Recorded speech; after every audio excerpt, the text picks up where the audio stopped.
یہ بات ہمیشہ ملحوظ رکھیں، جب آپ کسی کی مدد کرنے جا رہے ہوں تو صرف اللہ کی رضا کو ہی ملحوظ رکھیں۔ جب آپ کسی سے صلے کی توقع رکھیں کہ کل یہ میرے کام آئے گا،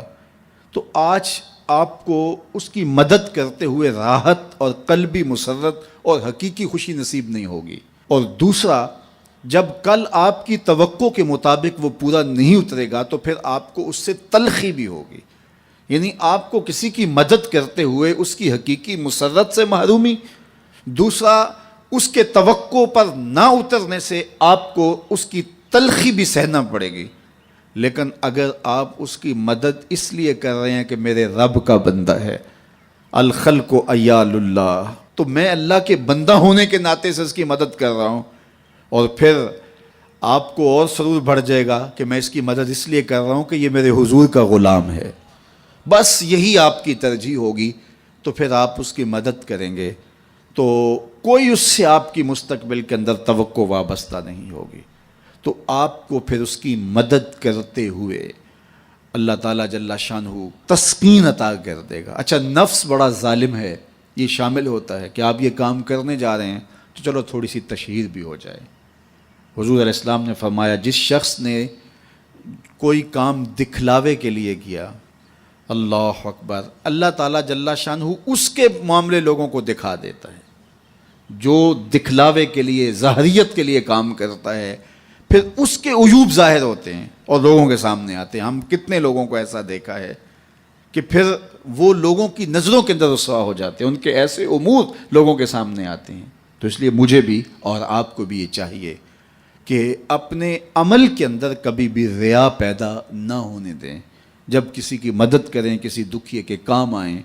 تو اللہ کی رضا ہمیشہ ملحوظ رکھیں، اور وہ کسی ذاتی تشہیر کے لیے اور ذاتی مقصد کے لیے نہیں، بلکہ رضا الہی کے لیے آپ کا وہ عمل ہوگا تو زندگی نور علی نور ہو جائے گی۔ اللہ کے محبوب علیہ السلام نے خاص طور پہ جب آپ کسی کی مالی مدد کرتے ہیں تو اس میں اس انداز سے مدد کرنے کی تلقین ارشاد کی کہ فرمایا، وَرَجُلٌ تَصَدَّقَ بِصَدَقَةٍ فَأَخْفَاهَا حَتَّى لَا تَعْلَمَ شِمَالُهُ مَا تُنْفِقُ يَمِينُهُ، کہ جو شخص صدقہ کرتا ہے اور اتنے مخفی انداز میں صدقہ کرتا ہے کہ جو دائیں ہاتھ نے خرچ کیا بائیں کو اس کی خبر نہیں ہو سکی، تو آقا کریم فرماتے ہیں کل قیامت کے دن جب کوئی سایہ نہیں ہوگا، اللہ اس شخص کو اپنے عرش کا ٹھنڈا سایہ عطا فرمائے گا۔ تو اپنی زندگی کے اندر اس بات کو شامل کیجئے کہ اللہ کی مخلوق کے کام آئیں، اور جب اللہ کی مخلوق کے کام آئیں گے تو یہ آپ کے باطن کی تسکین کا سبب ہوگا اور قرار جاں کا ذریعہ بنے گا، اور حضور کی خوشنودی آپ کو نصیب ہوگی۔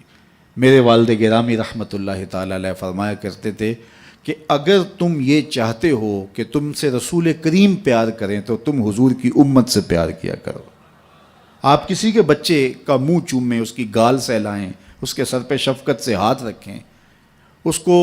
50 روپے 100 روپے خوشی سے دیں، تو آپ اس کو دے رہے ہوتے ہیں، اس کے باپ کے چہرے کو دیکھنا کہ تم تمہارا ہوتا ہے، اور وہ آپ کے اوپر فدا ہو جانے کو چاہ رہا ہوتا ہے کہ یہ میرے بیٹے کی گال سڑا رہا ہے۔ یار، کوئی کسی کے بیٹے سے پیار کرے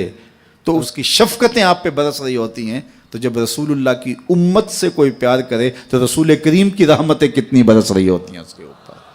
اس لیے حضور کی امت سے پیار کرو۔ اللہ کے محبوب علیہ الصلوۃ والسلام کو اپنی امت سے اتنا شدید پیار تھا، اتنا شدید پیار تھا کہ فرمایا کہ اگر تمہارے پاؤں میں کانٹا بھی چبھ جائے تو اس کی تکلیف بھی مجھے ہوتی ہے۔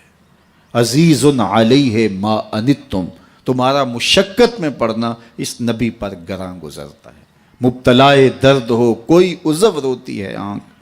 کس قدر ہم درد سارے جسم کی ہوتی ہے آنکھ۔ تو آئیے میں اور آپ اس بات کو اپنے اندر اتار لیں کہ ہم حضور علیہ السلام کی امت کے ساتھ اور اللہ کی مخلوق کے ساتھ رویوں کے اندر اتنی خوبصورتی رکھنی ہے کہ حضور علیہ السلام کی ہمیں رضا نصیب ہو جائے۔